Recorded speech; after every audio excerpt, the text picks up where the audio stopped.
ہم بلوچستان کے 6000 فٹ بلند ڈارہیاڑو کھیرتھر پہاڑ پر اپنے میزبان ربن چٹو کے اتاق پر ڈٹ کر کھانا کھا رہے ہیں، کیونکہ ہمیں تقریباً 880 فٹ مزید بلند پہاڑی کتے کی قبر پر پیدل جانا ہے۔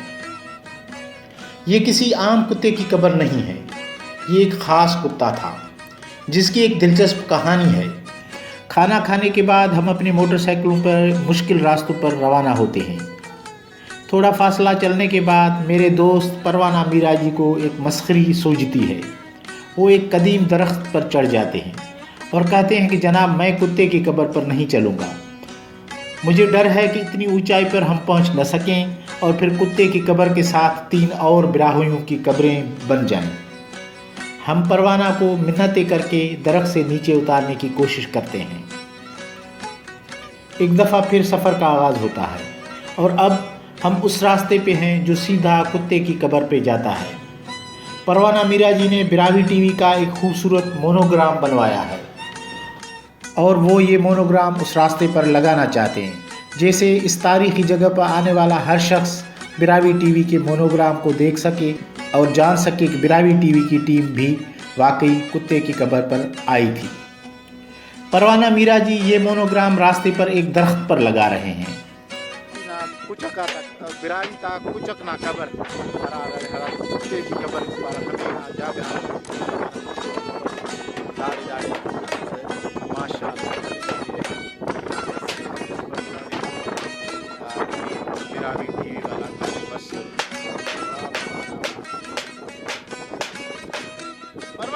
شوکس مجبور کرے نہیں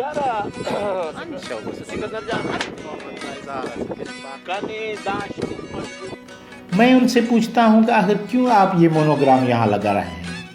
وہ بتا رہے ہیں کہ انگریزوں سے لے کر مقامی سطح پر بڑی بڑی شخصیات یہاں آئی ہیں۔ میں چاہتا ہوں کہ میرے براہوئی زبان کا چینل براہوئی ٹی وی بھی اس مشکل اور بلند ترین جگہ پر پہنچنے والوں کی لسٹ میں شامل ہو۔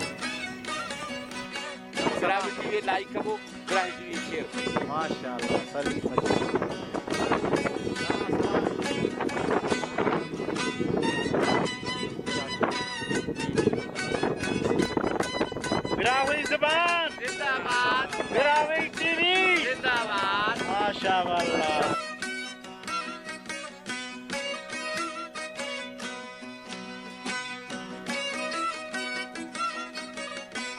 تھوڑے سفر کے بعد ہم اس جگہ پر پہنچ جاتے ہیں جہاں سے آگے موٹر سائیکلوں کا راستہ نہیں ہے اور اب صرف پیدل ہی سفر ممکن ہے۔ سامنے کتے کی قبر والی پہاڑی نظر آ رہی ہے۔ ہم اپنے ساتھ لایا ہوا پانی چیک کرتے ہیں۔ ہمارے پاس پانی کی صرف 2 بوتلیں ہیں۔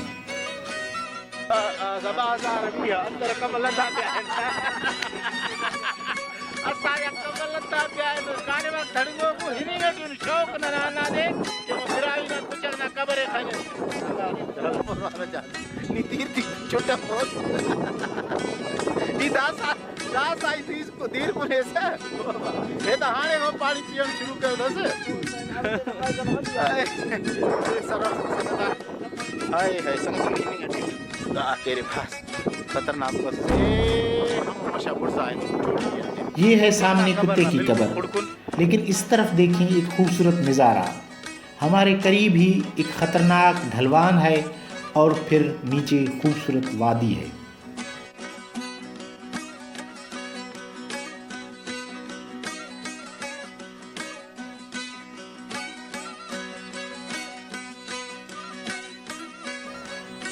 دن کے 12 بجے ہیں لیکن ہم کھلے آسمان تلے بہت ٹھنڈک محسوس کر رہے ہیں۔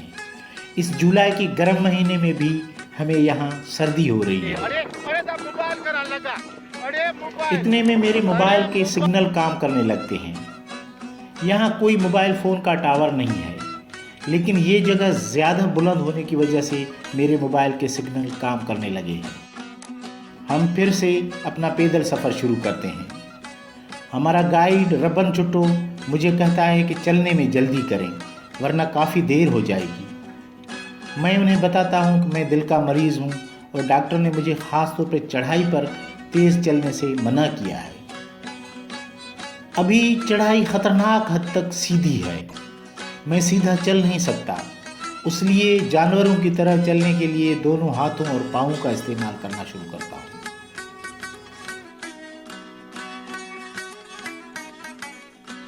وہ دوا آتی تھی مار موتے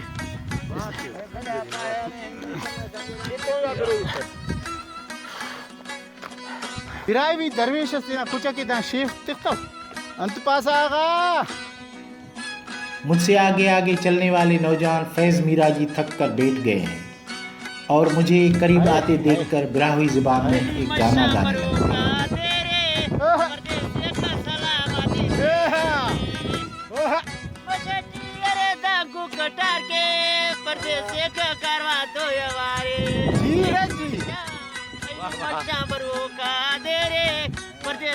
سلامتی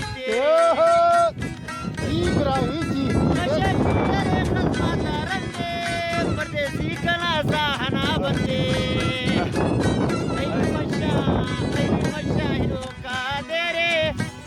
میں بھی ان کے قریب بیٹھ کر تھوڑا آرام کرتا ہوں۔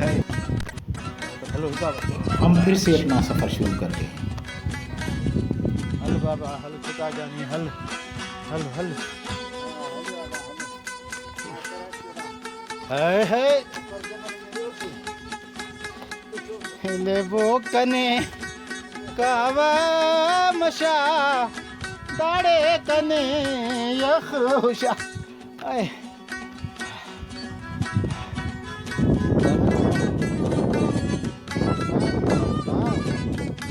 کنا جانا بابو من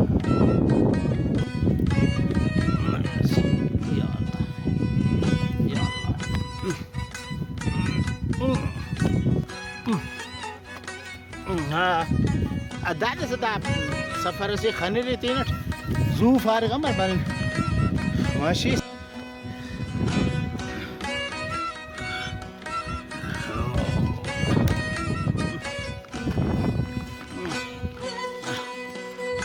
آنے کا دے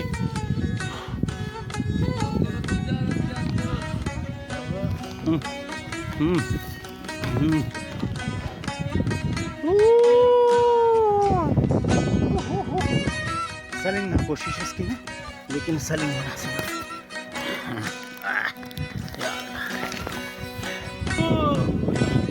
اللہ چھوڑی تو ہی آنا چاہ۔ ایک اور جگہ پر ہم رکتے ہیں اور تھوڑا سستاتے ہیں۔ ہمارے گائیڈ ہمیں بتا رہے ہیں کہ ہم نے آدھا سفر کر لیا ہے اور آدھا سفر باقی ہے۔ ہم اچھا خاصا اوپر چڑھ چکے ہیں لیکن ابھی تک منزل دور ہے۔ میرے دوست آگے آگے ہیں اور میں ان کے پیچھے پیچھے ہاتھ اور پاؤں کے بل چل رہا ہوں۔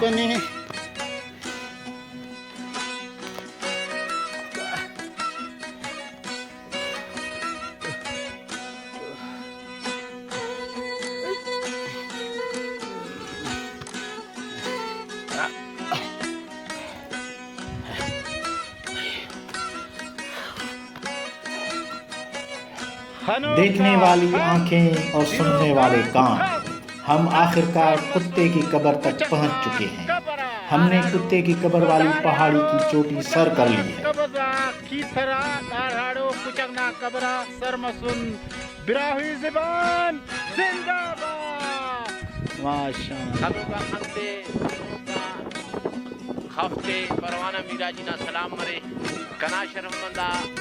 میرے دوست پروانہ صاحب بہت خوش ہیں کیونکہ اس علاقے کا وزٹ کرنا اصل میں ان کا آئیڈیا تھا۔ وہ کہہ رہے ہیں کہ مجھے خوشی ہے کہ میں اپنے دوست اور براہوی ٹی وی کے ڈائریکٹر سکندر براہوی کو اس تاریخی اور بلند ترین مقام پر لانے میں کامیاب ہوا ہوں۔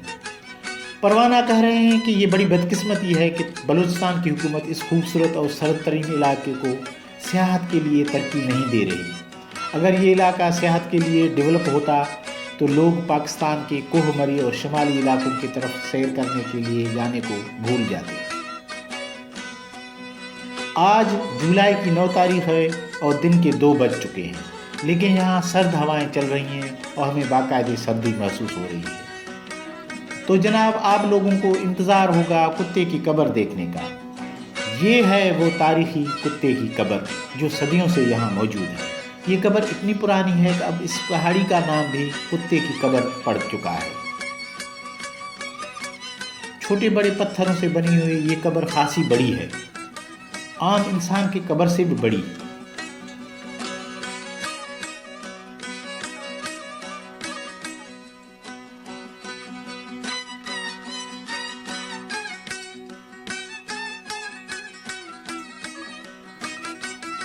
آخر اس کتے کی کہانی کیا ہے؟ اس بارے میں علاقے کے بزرگ محمد عظیم چھٹو اور ان کے بیٹے ربن چھٹو ہمیں بتاتے ہیں۔ بھائی، یہ ایک براہوئی قبیلے سے تعلق رکھنے والے شخص کا کتا تھا۔ براہوئی بہت غریب تھا، اس کو پیسوں کی ضرورت تھی۔ اس نے چھٹو قبیلے کے ایک شخص کو کہا کہ وہ انہیں کچھ پیسے قرضہ دے، جو کہ کچھ مہینوں کے بعد وہ سندھ میں فصلوں کی کٹائی والی مزدوری کر کے واپس کرے گا۔ چھٹو نے ضمانت کا تقاضا کیا تو براہوئی نے کہا کہ ضمانت کے طور پر میرا یہ کتا آپ کے پاس ہوگا، میں آپ کا قرضہ واپس کر کے ہی کتا آپ سے لے جاؤں گا۔ براہوئی نے چھٹو کو اپنے کتے کی خصوصیات بتاتے ہوئے کہا کہ اس کتے کی موجودگی میں آپ کی کوئی بھی چوری نہیں ہوگی اور آپ کے بھیڑ بکریوں کو کوئی بھیڑیا حملہ کر کے نہیں کھائے گا۔ براہوئی چھٹو سے قرضہ لے کر اور اپنا کتا ان کے ہاں چھوڑ کر چلا گیا۔ کچھ مہینوں کے بعد براہوئی سندھ میں مزدوری کر کے واپس آ رہا تھا۔ ڈاریاڑو پہاڑ کی اس بلند چوٹی سے وہ گزر رہا تھا کہ اس کی نظر سامنے والی سمت سے آنے والے اپنے کتے پر پڑی۔ براہوئی کو بہت غصہ آیا کہ اس نے اس کتے کو ضمانت کے طور پر چھٹو کے پاس چھوڑا تھا، لیکن کتے نے اس کے وعدے پر پانی پھیر کر اس کی عزت خاک میں ملا دی۔ کتا جیسے ہی مالک کے قریب آیا تو اس نے غصے سے اپنی ہتھیلی سے کتے کو لعنت کی۔ کسی کے منہ کی طرف ہاتھ کی ہتھیلی کر کے تمام انگلیاں سیدھی کرنا براہوئی، بلوچ اور سندھی ثقافت میں حقارت اور لعنت کی بدترین صورت تصور کی جاتی ہے۔ اسے براہوئی زبان میں پھٹ اور سندھی میں بھونڈو کہتے ہیں۔ کہتے ہیں کہ اس بھونڈو کے بعد وہ کتا اپنا منہ نیچے کر کے وہیں سیدھا لیٹ گیا اور پھر نہ اٹھا۔ براہوئی غصے میں تھوڑا آگے نکل گیا، لیکن پھر اسے کچھ خیال آیا اور وہ واپس لوٹا اور قریب آ کے دیکھا کہ کتا مرا پڑا ہے۔ اس نے کتے کی گردن میں تعویذ کی طرح چھوٹے سے کپڑے میں لپٹا ہوا کاغذ بھی دیکھا۔ کیونکہ وہ ان پڑھ تھا اور سمجھ نہ سکا کہ کاغذ پر کیا لکھا ہوا ہے، اس لیے کتے کی لاش وہیں چھوڑ کر وہ چھٹو کے پاس پہنچ گیا اور اسے کتے کی اس طرح مرنے کی حقیقت بتائی، جس پر چھٹو کو بہت دکھ ہوا اور چھٹو نے اس براہوئی کو کتے کی اصل حقیقت بتائی۔ اس نے براہوئی کو بتایا کہ بھائی، آپ کا کتا تو کمال کا جانور تھا، اس کی موجودگی میں چوروں کو میری چوری کرنے کی جرات ہی نہیں ہوئی۔ ایک دفعہ چوروں نے چوری کی تو کتا ان کے پیچھے دور تک بھاگتا گیا۔ آخرکار چوروں نے مجبور ہو کر چوری کیا گیا سامان پھینک کر بھاگ گئے۔ کتا اس سامان کے اوپر بیٹھ گیا۔ ہمیں جب صبح کو چوری کا پتہ چلا تو تلاش میں نکلے اور دیکھا کہ کچھ فاصل پر کتا چوری کے سامان کے اوپر بیٹھ کر ان کی حفاظت کر رہا ہے۔ یہ کتا اتنا بہادر تھا کہ میرے بھیڑ اور بکریوں پر حملہ کرنے والے 28 بھیڑیوں کو اس نے مار دیا، اور اس سارے عرصے میں میرا ایک مویشی بھی بھیڑیے کھا نہیں سکے۔ اور تو اور یہ کتا رات کو ہمارے گھر کی چوکیداری کرتا اور دن کو ہماری بھیڑ بکریاں چراتا تھا۔ ہمیں کوئی چرواہا رکھنے کی بھی ضرورت نہیں ہوئی۔ میں نے کچھ عرصے کے بعد اندازہ لگایا کہ جتنا میں نے آپ کو قرضہ دیا تھا اس سے بہت زیادہ تو اس کتے نے میری بچت کروائی ہے، تو میں نے کتے کو آزاد کرنے کا فیصلہ کیا اور یہ خط اس کے گلے میں باندھ دیا تھا، جس میں میں نے لکھا تھا کہ کتے نے آپ کو دیے گئے قرضے سے زیادہ میری مدد اور خدمت کی ہے، اس لیے قرضے کی رقم واپس کرنے کی کوئی ضرورت نہیں ہے اور آپ کا کتا آج سے میری طرف سے آزاد ہے۔ میں نے خود کتے کو آزاد کر کے آپ کی طرف بھیجا تھا، آپ نے خواہ مخواہ غلط فہمی میں اسے لعنت دی۔ لگتا ہے آپ کی لعنت کا صدمہ برداشت نہ کرتے ہوئے کتا مر گیا ہے۔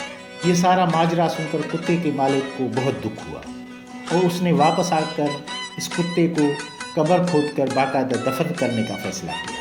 اسی طرح اس علاقے میں صدیوں پہلے ایک وفادار کتے کی قبر بنی جو آج بھی موجود ہے۔ اس وقت ہم 6880 فٹ کی بلندی پر ہیں۔ ہمارے گائیڈ ہمیں بتاتے ہیں کہ یہاں ایک اور تاریخی نشانی بھی ہے۔ ہم اس تاریخی نشانی کو ڈھونڈنے لگتے ہیں۔ یہ نشانی اس پہاڑ پر کتے کی قبر سے بھی تھوڑی اونچے حصے پر ہے۔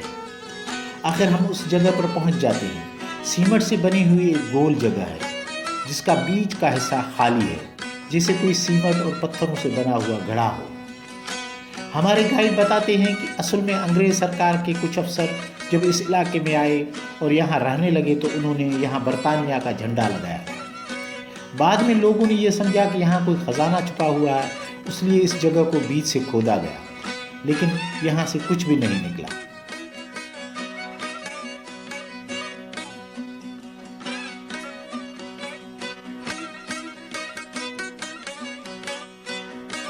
ابھی ہم اس علاقے کی خوبصورتی کا نظارہ کر رہے ہیں۔